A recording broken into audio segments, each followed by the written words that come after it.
बिस्मिल्लाहिर्रहमानिर्रहीम। अल्लाह ताला के पाक नाम से शुरू जो बड़ा मेहरबान नहायत रहम करने वाला है। अस्सलामु अलैकुम स्टूडेंट्स, मैं हूं आपका teacher Mohammad Asim Nasar, second year ICS computer science के नेक्स्ट लेक्चर के साथ यूनिक ग्रुप ऑफ इंस्टीट्यूशन की तरफ से हाजिर हूँ। उम्मीद करता हूँ स्टूडेंट आप खैरियत से होंगे और अल्लाह ताला के करम से जो है वो 5 वक्त की नमाज़ अदा करते होंगे, कुरान पाक पढ़ते होंगे और जो तर्जमा और तफसीर और अल्लाह के करम से जो आपको इल्म मज़ीद हासिल होता होगा तो उस पर आप अमल भी करते होंगे। अमल के बगैर बिल्कुल ही कोई ज़िंदगी नहीं है और यही कहा गया। ये बातें तो हर एक के पास पता ही हैं कि दुनिया जो है आखिरत की खेती है। यहाँ जो कुछ भी आप बोएंगे वही उसका आपको जो फल जो है वो खेत जो है वो आपको आगे मिलेगा। तो अब ये हमें सारों को पता है कि ये दुनिया जो है ये अमल की जगह है। जैसी ये क़यामत जो हम बात करते हैं, टॉपिक तो डिटेल में हर टॉपिक ही है, तो फिर ये अमल का दरवाज़ा जो है वो तौबा का दरवाज़ा बंद हो जाएगा। उसके बाद जो आपने अमल किया होगा उसके मुताबिक ही आपको जो है उसका अजर मिलेगा। और ये कोई दुनिया का सिस्टम नहीं है कि आप पेपर देते हैं कि 2-3 महीने के बाद रिज़ल्ट निकलेगा, ऐसा नहीं है। जैसे ही जो है ये हमारे पास टेस्ट ख़त्म होगा फ़ौरन जो है वो रिज़ल्ट आ जाएगा और कोई इसमें लम्हा गुज़रेगा ही नहीं, कोई लम्हा नहीं गुज़रेगा। जैसे ही जो है वो मौत आ जाती है, हमारा टेस्ट ख़त्म हो गया। और साथ ही साथ जो है ये अल्लाह का सिस्टम है। दुनिया के सिस्टम जो हैं ये हम ID के तौर पर ले सकते हैं। हमारी तवज्जो अगर अल्लाह की तरफ है तो इससे हमारा ईमान यकीन बढ़ता है। लेकिन अब इसमें ये नहीं कि 2-3 महीने बाद जैसे ही हमारा ये दुनिया की डोर, ज़िंदगी की डोर कटी, फ़ौरन ही रिज़ल्ट भी आ गया और उसके हवाले से जो है आपको रिएक्शन भी मिल जाएगा। स्टूडेंट बेटा जो है मेरे में तो औकात ही कोई नहीं है, लेकिन जो है बड़े बड़े जो इल्म आलिम मौजूद हैं उसमें डेफिनेटली कब्र के सवालों की बात की जाती है। लेकिन ये है कि मैं आपको ये अर्ज़ कर रहा हूँ अल्लाह ताला के करम से कि जैसे ही हमारी दौड़ कटती है फ़ौरन ही रिज़ल्ट आ जाता है और फ़ौरन ही उसके मुताबिक जो है रिएक्शन भी आ जाता है। तो उसमें जो है ये कहा गया है कि जब अल्लाह करम करे, अल्लाह मुझे अपनी पनाह में रखे और मुझे इस तरह अल्लाह सही बात ही कहने की तौफीक दे। तो जैसे इस तरह ज़िंदगी की दौड़ कटती है तो जो प्यारे मलाइका तुझ तशरीफ़ लाते हैं तो उसमें ये कहा गया कि अगर वो आते हुए उन्होंने आपको पहले ही अस्सलामु अलैकुम अगर कह दिया तो बस इसका मतलब है कि आप जो है आप पे अल्लाह का करम हो चुका हुआ है, क्योंकि हमारे प्यारे मलाइका अल्लाह ताला के हुक्म के बगैर कुछ नहीं करते। जैसे ही अगर वो आए उन्होंने अस्सलामु अलैकुम कह दिया, बस जी करम ही करम है, क्योंकि ये सलामती किसकी तरफ से है? अल्लाह की तरफ से सलामती। और फिर जो है उसको वो सारा रिएक्शन उसको पता चल जाता है और फिर वो जो है जब अगर उसकी मैयत जा भी रही होती है तो उसको उस टाइम पता चल चुका होता है। अब वही क्या कहते हैं कि कई दफ़ा कि जब उसको गुस्ल दे रहे होते हैं तो चेहरे पे उसका नूर क्यों आ जाता है? क्यों? उसको रिएक्शन उसका पता चल गया होता है, तो इसकी वजह से उसके चेहरे पे नूर आ जाता है। और फिर वो मैयत जो कह रही होती है कि जल्दी करो जल्दी करो, क्योंकि उसको वो खुशी में कह रहा होता है, क्योंकि उसको रिएक्शन पता चल गया होता है। और अल्लाह का करम, अल्लाह ना करे अगर दूसरी तरफ की बात होती है तो वो बोल रहा होता है कि मुझे रोक लो मुझे रोक लो, लेकिन ज़ाहिर है कि वो आवाज़ किसी तक पहुंचती नहीं है कि उसके पास भी रिएक्शन आ चुका होता है। तो इसलिए जो है ये देख लें कि ये इतना परफेक्ट सिस्टम है। ज़ाहिर है अल्लाह के सिस्टम से तो बेहतर सिस्टम ही कोई नहीं है कि जैसे ही हुआ और साथ ही रिज़ल्ट भी और इम्प्लीमेंटेशन भी और उसका इफ़ेक्ट भी आ जाता है। तो अब जो है जिस तरह नॉर्मल दुनिया का टेस्ट होता है, हमें पता चल रहा होता है कि जी इतना टाइम रह गया, इतना टाइम रह गया, लेक्चर स्टार्ट किया है तो लेक्चर की जी हम लेक्चर की रिकॉर्डिंग सुन रहे हैं तो जितना टाइम रह गया मैं लेक्चर रिकॉर्ड करवा रहा हूँ, तो मेरे पास भी टाइम का कोई स्केजल होता है तो फिर मैं कहता हूँ इतना टाइम रह गया, इतना टाइम रह गया। लेकिन जो अल्लाह ताला का सिस्टम है यार, ये टेस्ट चल रहा है, इसके तो हमें टाइम का पता भी नहीं, हम घड़ी देख ही नहीं सकते कि जितना टाइम रह गया इतना टाइम रह गया। तो हमें तो इस सिस्टम में ज़्यादा क्रिटिकल होना है। बाकी तो सिस्टम में टाइम्स होते हैं, इसमें तो टाइम ही कोई नहीं है। किसी भी लम्हे हो सकता है कि ये मैं लेक्चर ले रहा हूँ और ये मेरी सांस जो है वो ख़त्म हो जाए। तो अब ये इसका मतलब है हर वक्त हमें रेडी ही रहना है ना। तो अब ये देख लें कि ये कितना क्रिटिकल सिस्टम है और इसकी तैयारी हम कितनी कर रहे हैं। अल्लाह ताला हमेशा अपनी पनाह में रखे। हमने चैप्टर 6 जो है वो अपने सिलेबस के हवाले से, अगर सिलेबस हमारा देखें कंप्लीट में पता है कि जी 14 चैप्टर्स हैं, इतने चैप्टर्स कर लिए, इतने चैप्टर रह गए हैं, तो सिलेबस ख़त्म हो रहा है। तो अब सिलेबस तो हमारा पास इस्लाम का सिलेबस आ चुका हुआ है, क्या उसकी सिलेबस की इम्प्लीमेंटेशन और हमें टेस्ट का पता भी नहीं है।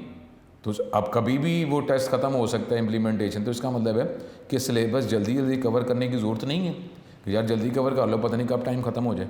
ये तो हमें पता है कि हमारे पेपर्स कब होने, जून में होने, ये हमें आइडिया है तो वहाँ तक, लेकिन इसका मेरे को पता है तो सिलेबस जल्दी जल्दी कवर करें और अमल जो है जल्दी जल्दी करें। तो ये चैप्टर 6 की तरफ हमने टेबल और क्यूरी और इसके टॉपिक्स को हम कंटिन्यू करते हैं। अपना बहुत ज़्यादा ख्याल रखें। स्टूडेंट, ये हमने लास्ट टाइम ये लेक्चर अपना यहाँ पे छोड़ा था, वहीं से कंटिन्यू करते हैं। ये पेज जो है वो 60 जो है ये हम पढ़ रहे थे और यहीं पे आगे कंटिन्यू करते हैं। हमने प्रीवियस लेक्चर में कार्डिनलिटी ऑफ रिलेशन तक पढ़ा था। उसके बाद आगे ये हमारे पास टॉपिक आ रहा है बेसिक टर्मिनोलॉजी। लेकिन अब ये बेसिक टर्मिनोलॉजी में जितनी भी लाइंस लिखी हुई हैं ये प्रीवियस हम कवर कर चुके हुए हैं कि इसलिए जो है हमें इसको आगे फर्दर ही मूव करेंगे। डेटाबेस, ऑब्जेक्ट क्या है, टेबल क्या है, फील्ड क्या है, रिकॉर्ड क्या है, ये हम कर चुके हुए हैं। बाकी ये डिज़ाइन व्यू, 2 व्यूज़ हैं, इसको क्रिटिकली हम इसको कवर कर लेंगे अपने स्मार्ट सिलेबस में। डिज़ाइन व्यू है, उसके बाद फिर डाटा शीट व्यू है, इसको आगे अभी टॉपिक आएगा तो उसमें हम कवर कर लेंगे। अगला टॉपिक जो हमने पढ़ना है वो है एक्सेस IDE। ठीक है, अब ये हमने चैप्टर 5 में इनिशियल भी हमने पढ़ा था। जो भी सॉफ्टवेयर जब हम यूज़ करते हैं, टूल यूज़ करते हैं, तो एक इंटरफेस होता है कि अगर हमें कोई रिक्वायरमेंट है, कोई हमने वर्किंग करनी है, तो मैं कमांड कैसे इशू करूँगा। अगर IDE है, इंटीग्रेटेड डेवलपमेंट एनवायरनमेंट, एक ऐसा एनवायरनमेंट जिसमें डेवलपमेंट की जा सकती है, उसमें मुख्तलिफ टूल्स जो है, फीचर्स आपको इकट्ठे एक ही एनवायरनमेंट में दे दिए जाते हैं, इसको IDE कहा जाता है। जिस तरह माइक्रोसॉफ्ट वर्ड की IDE, एक्सेस की IDE, सी लैंग्वेज की IDE, तो उसी तरीके से एक्सेस की भी IDE। हमारे पास इंटरफेस है, स्क्रीन्स हैं, जिसकी मदद से डिफरेंट कमांड हम इशू करते हैं और उसी इंटरफेस की मदद से, स्क्रीन की मदद से हमें आउटपुट भी रिटर्न की जाती है, उसको IDE कहा जाता है। तो ये एक्सेस की भी IDE है। ये शॉर्ट क्वेश्चन के तौर पर हम करेंगे। IDE stands for Integrated Development Environment. It is an interface that is used to create a database. ये एक इंटरफेस है, ये स्क्रीन्स हैं, ये हमारे पास एक आपका क्राइटेरिया है, एक एनवायरनमेंट है जिसकी मदद से हम डेटाबेस क्रिएट कर सकते हैं। एंड IDE और IDE जो है नॉर्मली ये ईजी टू यूज़ भी होती है। And IDE makes the using of database simple, manageable for end user who may not have a complete, ठीक है, ये कॉम्प्लिकेट नहीं है वर्ड, इसको करेक्ट कर लें, कंप्लीट प्रोग्रामिंग नॉलेज, ठीक है, ये मिस्टेक है। कंप्लीट प्रोग्रामिंग नॉलेज अगर नहीं भी है तो फिर भी IDE की मदद से डेटाबेस को क्रिएट करना, मैनेज करना आसान होता है। Microsoft Access is an example of database management system. ठीक है, Access IDE simplifies the task of creating, इसकी मदद से टेबल, कोई भी हमने टेबल क्रिएट करना है, कोई भी चीज़ ऑब्जेक्ट क्रिएट करना है, डिज़ाइन करना है, वो हमारे लिए आसान होती है। ठीक है, अब ये यहाँ पर हम ये शॉर्ट क्वेश्चन करेंगे तो इधर आप ये यहाँ तक 4 लाइनें आप सपोज कर लें, 5 लाइनें कर लें, तो ये IDE का शॉर्ट क्वेश्चन होगा। उसके बाद ये आगे बता रहा है कि जी इसको स्टार्ट कैसे किया जाता है। ये एक आइकॉन है, जब हम इसकी वर्किंग अभी हम करेंगे तो उसमें वर्किंग के लिए आप आइकॉन पे क्लिक करेंगे तो ये माइक्रोसॉफ्ट एक्सेस जो है वो स्टार्ट हो जाएगी हमारे पास। अब एक्सेस हमने सबसे पहले टेबल जो है, टेबल हमने क्रिएट करना है, तो उसके 2 व्यूज़ हैं, टेबल डिज़ाइन व्यू, अब ये हमारे पास, और एक डाटा शीट व्यू। ठीक है, अब डाटा शीट व्यू, इसके लिए हम क्या करेंगे, डाटा शीट व्यू के लिए तो ये हम लाइंस यहाँ से कर लेंगे और इसके बाद पेज 63 पर भी हमारे पास ये नज़र आ रहा है। लेकिन डाटा शीट व्यू के लिए ये लाइंस इधर भी लिखी हुई हैं, लेकिन ये लाइंस इधर पेज जो हमारे 62 पर बेटर है डाटा शीट व्यू के लिए, यहाँ से हम मार्क करेंगे। ये अगर आप ये लाइंस कर लें, ये हमारे पास ये लाइंस, ये 4 लाइनें अगर हम कर लेते हैं तो ये हमारे पास इसका शॉर्ट क्वेश्चन हो जाएगा। जब भी आप टेबल या क्यूरी को ओपन करते हैं डेटाबेस विंडो में, जो it will be displayed in data sheet view में आपको दिखाया जाता है। टेबल और क्यूरी जिसको आप डाटा शीट व्यू में ओपन करते हैं, उसकी मदद से, इस व्यू की मदद से मुख्तलिफ ऑपरेशन परफॉर्म कर सकते हैं टेबल पे, जैसे कि डाटा आप देख सकते हैं, नया डाटा आपने एंटर करना है, सर्च करना है, तो इस व्यू में आप करते हैं। ये व्यू आपको नज़र आ रहा है डाटा शीट व्यू। ठीक है, बाकी ये यहाँ तक करेंगे डाटा शीट व्यू का शॉर्ट क्वेश्चन। डिज़ाइन व्यू जो है वो व्यू तो ये है, इसको डिज़ाइन व्यू कहा जाता है। अभी हम इसको टेबल क्रिएट करेंगे, यहाँ पे फील्ड्स के नाम बताएंगे, अगर डाटा ही बताएंगे, इस चैप्टर 6 के अंदर ही हमारी वर्किंग स्टार्ट हो जाएगी कि टेबल अगर बनाना है तो टेबल कैसे बनाया जाता है। ये हमारे पास डिज़ाइन व्यू है, जहाँ पे फील्ड्स के नाम लिखेंगे, डाटा लिखेंगे, कुछ कमेंट्स लिखना चाहें तो वो लिख सकते हैं। तो ये हम डिज़ाइन व्यू में करेंगे और इसका शॉर्ट क्वेश्चन हमारे पास ये जो अगला 63 पेज है इस पे मौजूद है। ये लाइंस हम मार्क करेंगे, इतना हिस्सा है, ठीक है। ये जो डिज़ाइन व्यू के लिए ये 3 लाइंस आप करेंगे।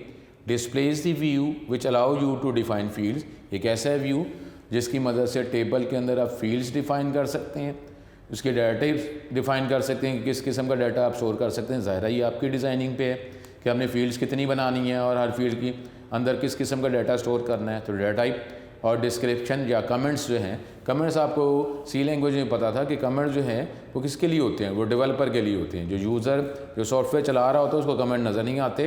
जो कमेंट्स और रिमार्क्स जो हैं वो डेवलपर के लिए होते हैं। तो इधर भी अगर डिस्क्रिप्शंस को अगर मैं कमेंट्स कह रहा हूँ तो ये जो भी टेबल डिज़ाइन कर रहा है, जो डिज़ाइनर या डेवलपर, वो कमेंट्स देख सकता है।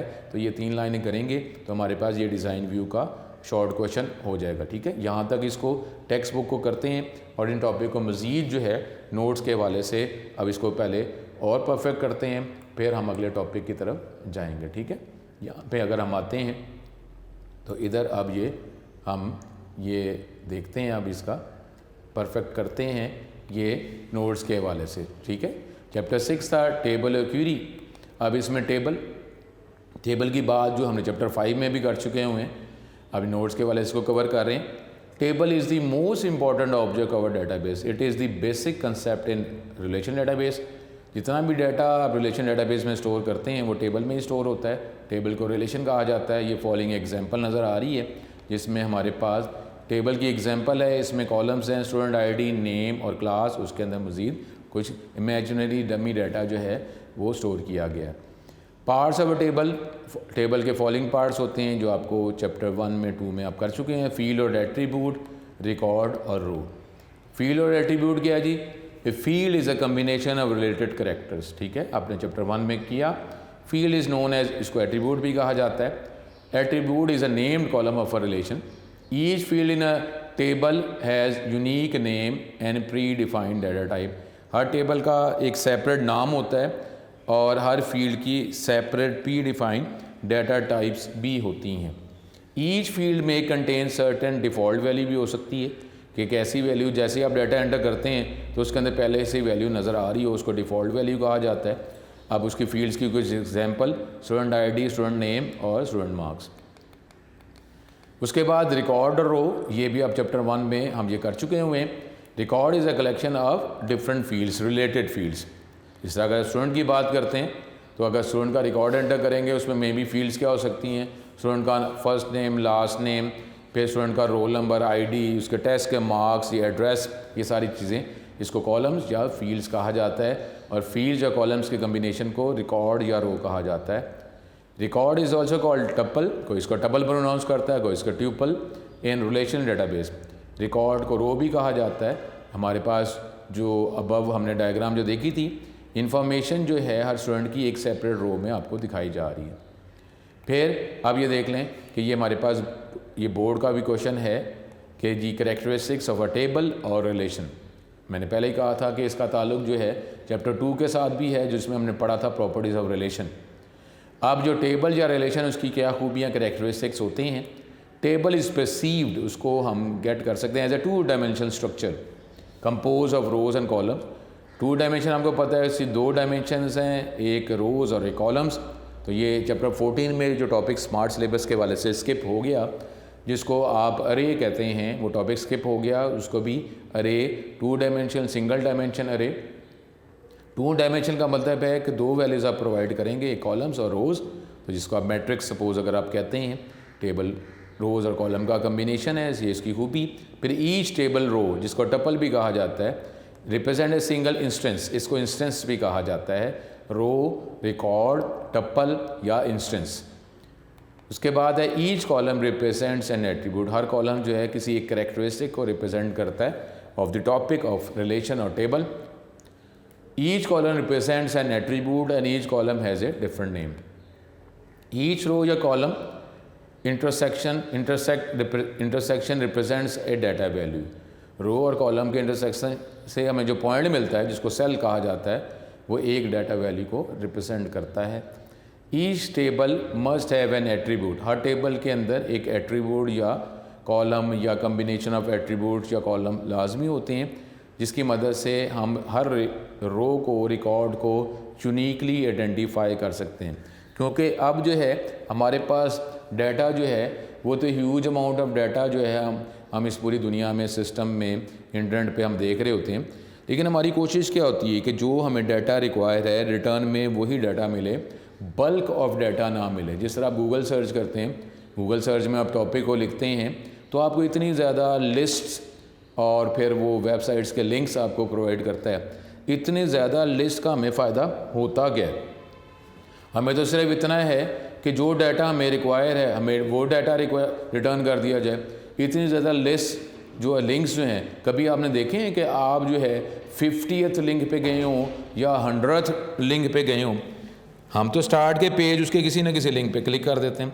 तो इतने ज़्यादा लिंक्स की हमें ज़रूरत पड़ती क्या है? इतने ज़्यादा लिंक्स रिटर्न करके हमें को फ़ायदा होता क्या? तो इसलिए कोशिश हर जगह पे यूज़र की यही कोशिश होती है, रिक्वायरमेंट होती है कि जो डाटा रिक्वायर है बस वो डाटा मिले, बाकी एक्स्ट्रा डाटा की तो ज़रूरत नहीं होती।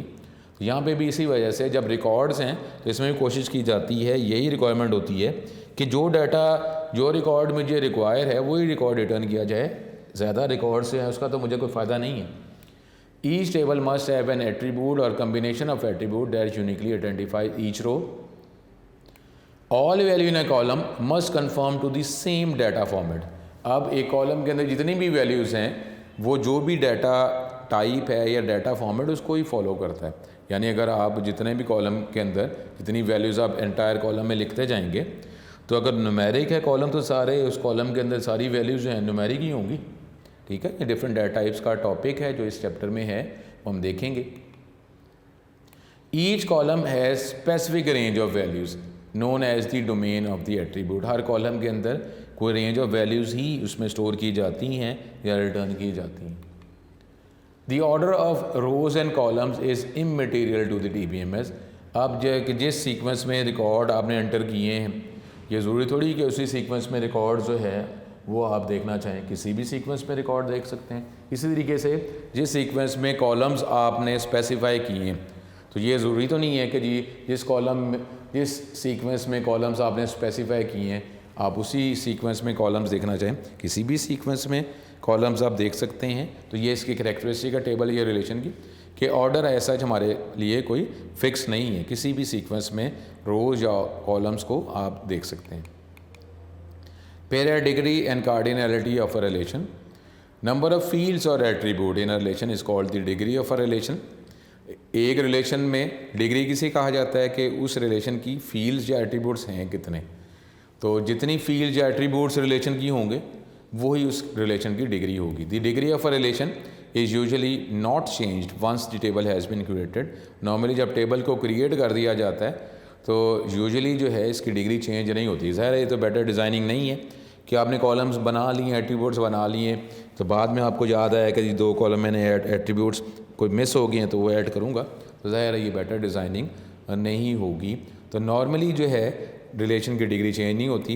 एक रिलेशन है जिसमें अगर 10 फील्ड्स हैं तो हम कहेंगे कि उसकी डिग्री 10 है।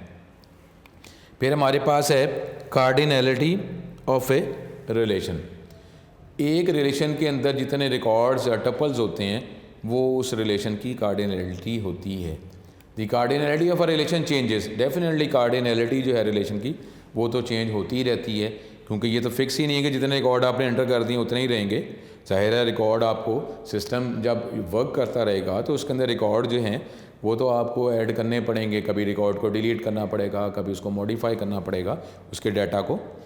तो the cardinality of a relation changes as new records are added और एग्जिस्टिंग रिकॉर्ड्स आर डिलीटेड।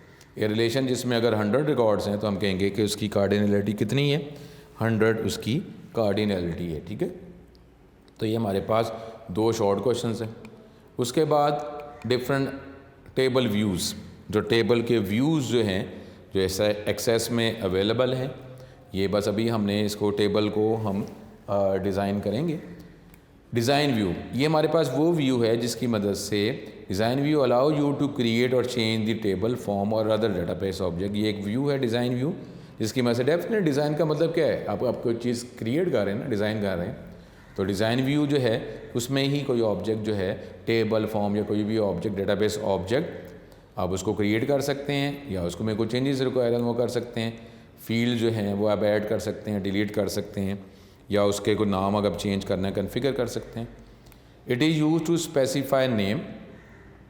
ये हमारे पास वो व्यू है, वो इंटरफेस है जिसकी मदद फील्ड के नाम आप बता सकते हैं, किस किस्म का डाटा इसमें स्टोर करना है वो आप बता सकते हैं, और फील्ड से रिलेटेड कुछ कमेंट्स रिमार्क्स आप अगर प्लेस करना चाहें। हमने पहले ही बात की है कि कमेंट्स या रिमार्क्स जो हैं वो डेवलपर डिज़ाइनर के लिए होते हैं। जो भी यूज़र उसको सॉफ्टवेयर को चला रहा होता है, ये कमेंट्स रिमार्क्स उसके लिए नहीं होते, जो एंड यूज़र होता है। प्राइमरी की is also specified in this view. इसमें इसी व्यू में प्राइमरी की भी आप अगर स्पेसिफाई करना चाहें कि जो हमने चैप्टर 2 में पढ़ा था टाइप्स ऑफ कीज़, वो भी इसी व्यू में आप प्राइमरी की असाइन करेंगे। हम देखेंगे कि कितनी आसानी से प्राइमरी की असाइन की जा सकती है। The structure of an existing table can also be change in design view. Table का जो स्ट्रक्चर है वो भी इसी व्यू में आप चेंज कर सकते हैं। ये आपको पिक्चर नज़र आ रही है। जब हम वर्किंग करेंगे तो हम इसी व्यू की मदद से टेबल डिज़ाइन करेंगे। यहाँ पे देखें कि इसके दो पार्ट्स हैं, हम देखेंगे डिटेल में कि जिसमें अपर पार्ट जिसमें फील्ड्स के नाम, डाटा टाइप और डिस्क्रिप्शन लिखनी है तो वो आप बताएंगे, ये हम टाइप करेंगे। उसके बाद जो लोअर पार्ट में इसकी फील्ड की प्रॉपर्टीज़ नज़र आती हैं, इसकी प्रॉपर्टीज़ भी हम देखेंगे जो हमारे सिलेबस के हवाले से रिक्वायर है कि प्रॉपर्टीज़ हम इसकी आगे सेटिंग्स हैं हर फील्ड की। जिस तरह अगर यहाँ पे ये स्टूडेंट नेम सेलेक्ट हुआ है, ये सिलेक्टर एरिया है, स्टूडेंट नेम की बात की जा रही, तो ये स्टूडेंट नेम की आपको प्रॉपर्टीज़ नज़र आ रही हैं। किसी और फील्ड पे क्लिक करेंगे तो उसकी प्रॉपर्टीज़ और उसकी आगे वैल्यूज़ नज़र आएंगी। अभी स्टूडेंट नेम को सिलेक्ट किया हुआ है तो उसकी प्रॉपर्टीज़, उसकी वैल्यूज़ नज़र आ रही हैं। तो ये वो व्यू जिसमें आप टेबल को आप क्रिएट करेंगे, उसमें चेंजेस करेंगे, इस व्यू को डिज़ाइन व्यू कहा जाता है। अब हमारे पास दूसरा जो व्यू है वो उसको डाटा शीट व्यू कहा जाता है। Data sheet view shows the data in the database. और ये व्यू है जिसकी वजह से जो आपने टेबल को डिज़ाइन किया था, अब उस डिज़ाइन को फॉलो करते हुए डाटा आप एंटर कर सकते हैं, चेंज कर सकते हैं, एडिट कर सकते हैं। तो जिस व्यू में आप ये डाटा एंटर कर सकते हैं, व्यू चेंज कर सकते हैं, उस व्यू को डाटा शीट व्यू कहा जाता है।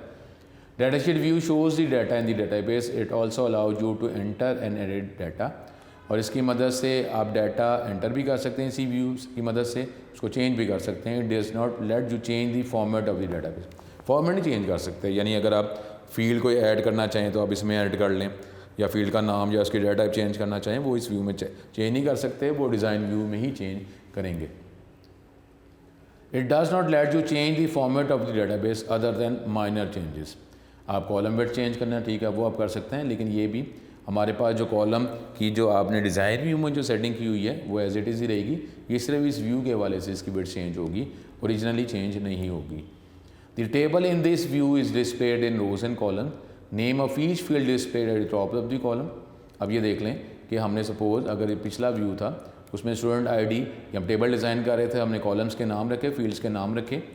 अब ये स्टूडेंट आईडी हम ये कॉलम डिज़ाइन कर रहे थे, ठीक है, student ID, student name, student marks, student grade. और ये देखें जब हम डाटा शीट व्यू में गए तो वही जो कॉलम्स हैं एज ए हेडिंग टॉप पर आगे student ID, student name, student marks, और उसके अंदर फिर आप डाटा उसी डिज़ाइन स्ट्रक्चर को फॉलो करते हुए डाटा एंटर किया जा रहा है। The table in this view is displayed in rows and columns. The name of each field is displayed at the top of the column as header. Each row contains a complete record. हर row के अंदर एक record complete दिखाया जाता है। Table और query is open in data sheet view to perform different operation on data. कौन से ऑपरेशन हो सकते हैं? डाटा को ऐड करना, डिलीट करना, अपडेट करना, सर्च करना, ऐसा कोई भी काम जो आप करना चाह रहे हैं तो हम कौन से व्यू में वर्किंग करेंगे, कौन से व्यू को यूज़ करेंगे, वो है डाटा शीट व्यू। ठीक है, तो ये हमारे पास ये दो व्यूज़ हमने देखे, डाटा शीट व्यू और डिज़ाइन व्यू।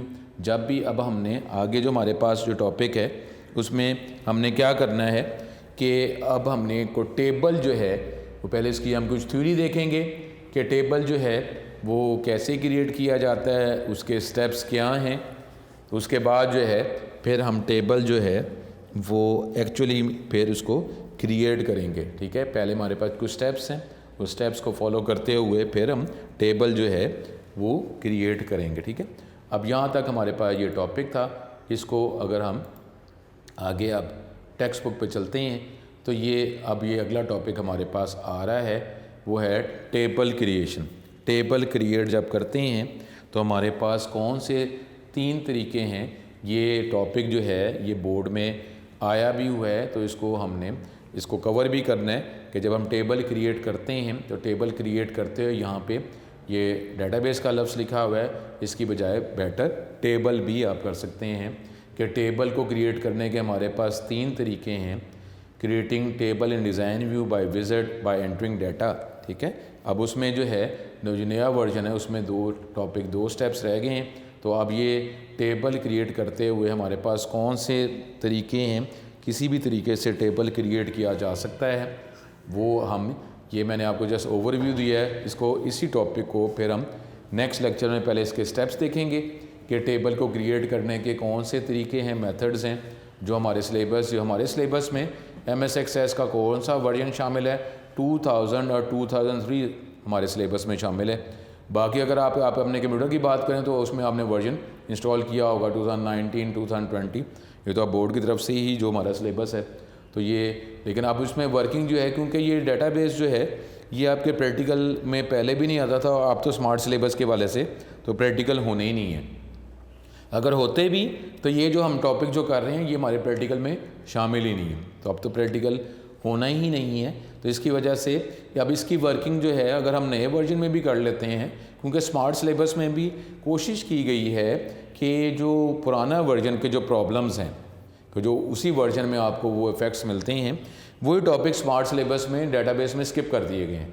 फर्स्ट 7 चैप्टर्स में उन्हीं टॉपिक को स्किप किया गया है जिसका ताल्लुक जो है पुराने वर्जन के साथ है। इस तरह उन्होंने बुक तो वही रखी है, लेकिन टॉपिक जो है जो पुराने टॉपिक्स थे जो उस एनवायरनमेंट के हवाले से थे वो उसको स्किप किया है। तो इसका मतलब है कि हम ये टॉपिक नए वर्जन में कर लेंगे तो हमें किसी भी तरह का कोई प्रॉब्लम नहीं होगा। टॉपिक भी स्किप हैं थ्योरी वाइज, और प्रैक्टिकल के अंदर तो ये टॉपिक आता ही नहीं है। तो नेक्स्ट लेक्चर के अंदर जो है ये पहले थोड़ी सी थ्योरी पढ़ेंगे कि टेबल को क्रिएट करने के कौन से 3 तरीके हैं, और फिर जो है इसको टेक्स्ट बुक के वाले से, नोट्स के वाले से करेंगे, और फिर इसकी वर्किंग जो है टूल की मदद से करेंगे। अगले लेक्चर में दोबारा मुलाकात होती है, तो अपना बहुत ज़्यादा ख्याल रखें और अल्लाह ताला से दुआ करते रहें। अल्लाह ताला हमेशा हमें अपनी अमान में रखें। अस्सलाम वालेकुम।